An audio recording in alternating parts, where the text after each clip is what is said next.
जय गुरुजी महाराज, जय माँ हाट कालीगा।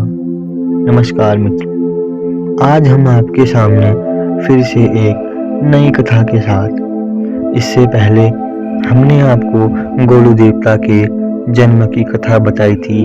कैसे बाला गौरिया का जन्म हुआ, कैसे वह अपने महल में फिर से आई, कैसे उनका नाम बाला गौरिया पड़ा। गोलू देवता राजवंशी और न्यायकारी देवता के रूप में उत्तराखंड देवभूमि के हर गांव, हर क्षेत्र, हर घर में पूजे जाने वाले देवता हैं और तुरंत न्याय करने वाले देवता हैं। गोलजू के 52 रूप हैं और आज हम उन्हीं 52 रूप में से गोलजू के एक रूप भंडारी गोलू देवता के रूप का वर्णन करने जा रहे हैं।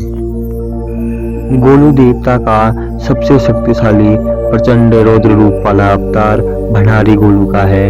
आज हम आपको भंडारी गोलू देवता की रूप का वर्णन बता रहे हैं। कैसे गोलू देवता ने भंडारी गोलू का रूप लेके सभी के साथ न्याय करा और कैसे चोटी मसान को साधा। मित्रों, यह बात बागेश्वर के कांडा पड़ाव से लगभग 7 किलोमीटर दूर पिथौरागढ़ के सीमांत गांव ढलौनाशिरा की है। ढलौनाशिरा गांव में पहले भंडारी जाति के लोग रहते थे। ढलौनाशिरा की जमीन काफी उपजाऊ थी। वहां उन्नत किस्म के धानों का उत्पादन होता था।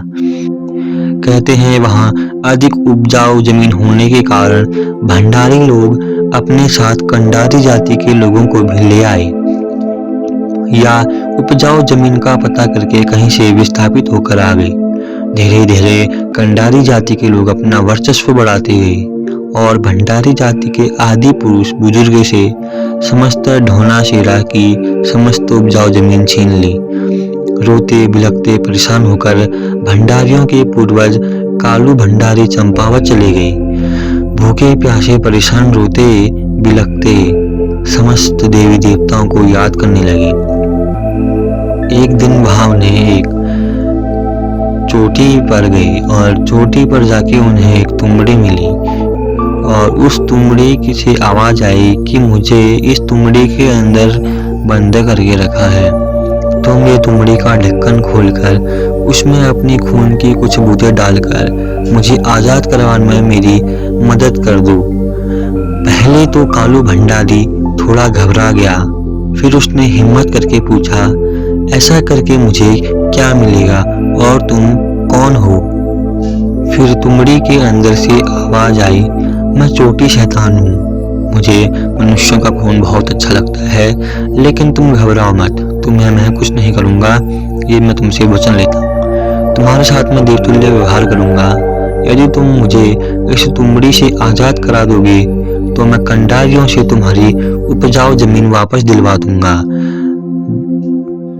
जमीन वापस दिलाने के नाम पर कालू भंडारी के जख्म हरे हो गए। बदले की भावना से आक्रोशित होकर अपने गांव की तरफ चल पड़ा। छोटे शैतान ने उसे कहा रखा था कि अपने गांव की सीमा से तुमड़ी के अंदर अपने कुछ खून की बूंद डालकर मुझे छोड़ देना, फिर देखना मैं क्या करता हूँ।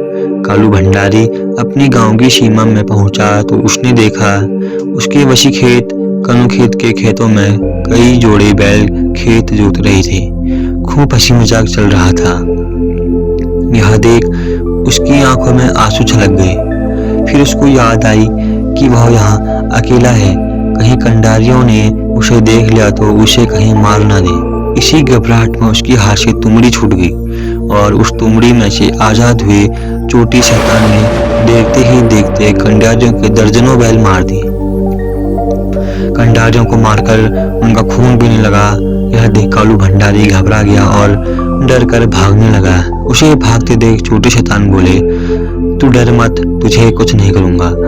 छोटे शैतान ने कई कंडारी मार दी और कई अपनी जान बचाकर भाग निकले।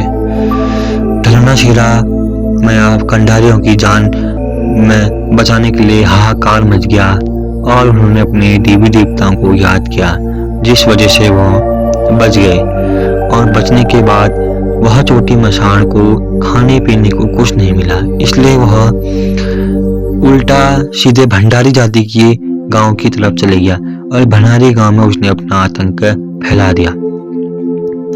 अंत में परेशान होकर भंडारी चंपावत गोलू देवता के मंदिर में गया और वहां जाकर उसने सारी बातें बताई और उसकी सभी बातें सुनकर गोलू देवता ने एक शिला का रूप रखा और भंडारी के साथ धोनाशिरा के भंडारी गांव में आए। उन्होंने उस चोटी शैतान के साथ 3 दिन 3 रात का युद्ध लड़ा।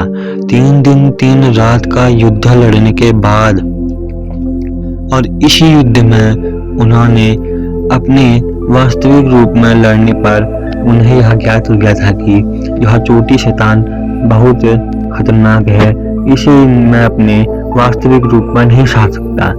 इसलिए गोलू देवता ने अपना वास्तविक रूप छोड़कर प्रचंड शक्तिशाली रौद्र रूप रखा और उसी प्रचंड रूप में चोटी मसान को 3 दिन 3 रात में साधा। 3 दिन 3 रात में साधने के बाद चोटी मसान ने उनसे माफी मांगी और माफी मांग के बोला कि मुझसे बहुत बड़ी गलती हो गई। लेकिन गोलू देवता ने उनके साथ भी न्याय किया, कंडारियों के साथ भी न्याय हुआ, भंडारियों के साथ भी। और जो चोटी मसान चोटी शैतान जो आजाद हुआ था, उसे भंडारी गोलू देवता ने वचन दिया कि आज के बाद तू मेरे साथ पूजा जाएगा, जहां मैं जाऊंगा वहां तेरी पूजा होगी। तभी भंडारी लोगों की रक्षा करके भंडारी लोगों को बचाने पर गोलू देवता के उस रूप का नाम भंडारी गोलू देवता पड़ा, जो कि सबसे प्रचंड रूप उन्होंने अपना रखा था।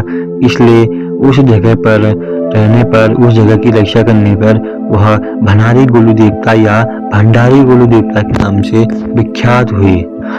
और कोटगाड़ी माता के साथ भी भंडारी गोलू देवता ही रहते हैं, जो कि बागेश्वर जिले में ही कोटगाड़ी माता का मंदिर, भगवती का मंदिर है। उन्हीं के साथ भंडारी गोलू देवता भी चलते हैं और उन्हीं भंडारी गोलू देवता के साथ चोटी मसान भी चलता है। जहां भंडारी गोलू देवता का मंदिर होता है, वहीं चोटी मसान जो मसान देवता के रूप में स्थापित रहता है, वही चोटी मसान रहता है। इसलिए कोटगाड़ी माता के मंदिर में जब भी न्याय की गुहार होती है तो वहाँ सबसे पहले वो भंडारी गोलू देवता के पास जाती है और वही न्याय करते हैं। इसलिए माता भगवती के साथ भी भंडारी गोलू देवता रहते हैं। इसलिए भंडारी गोलू या भंडारी गेल जो है वो इसी नाम से विख्यात हुए। कहते हैं ढलेना शेरा के गोलजू तत्काल न्याय करते हैं, बेटी बहू की पुकार बहुत जल्दी सुनते हैं और सबसे ज्यादा जल्दी न्याय करने वाले रूप इनका भंडारी गोलजू का है। सबसे प्रचंड रूप ही भंडारी गोलजू का है।